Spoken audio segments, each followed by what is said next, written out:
tell us, so you came from like a radio background and then you decided to start like wrestling. What was that? Because it's usually, just, take athletes in general. Athletes start and then it's like, okay, my body can't go anymore. I love the sport. I'll talk about it, or, I'll talk about it. What was that transition from, okay, I'm doing radio, but I really want to do wrestling?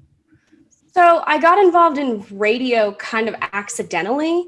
I just took on like a summer internship so that I could get my final credits for my PR degree. And so I could graduate 6 months early. Yeah, so I have a degree in PR from Missouri State University.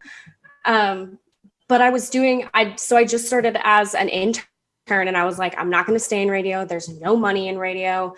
And I stuck around anyway because it was fun. And I very quickly became like, I was already a huge wrestling fan because I've been a wrestling fan since I was a kid. Like I watched it with my siblings when I was growing up.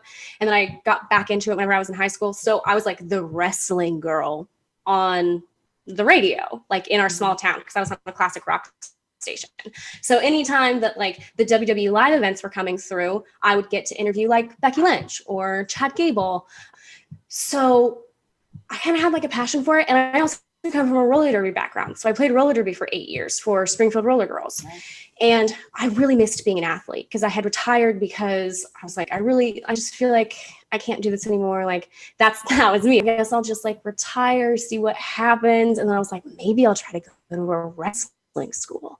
Let's just see if like any of my roller derby skills transfer over to the ring. And as it turns out, they do not. And I just like never quit. And I guess, I don't know, like I quit my radio career to move out to Baltimore to train at the Ring of Honor dojo. And then I got my position with Ring of Honor kind of because I had a background in broadcast, but I think mostly just because they know that I'm a good talker and they needed somebody to talk. No, because it's always interesting. It's I don't know about any other like career, but like with radio and television, it's like there's no one way on how people get there, and there's just so many interesting stories. So I just found it really interesting. That's like you have people who are like dying to get in radio, and you're like, I'm good with this. I'm gonna follow this way. And it's just kind of like it's just so amazing to like to hear the behind the scenes story of it. I love the circular nature because I feel like that happens a lot in wrestling as well. If you come to wrestling from something else, usually at some point somebody in wrestling notices you have these skills from this other thing, and then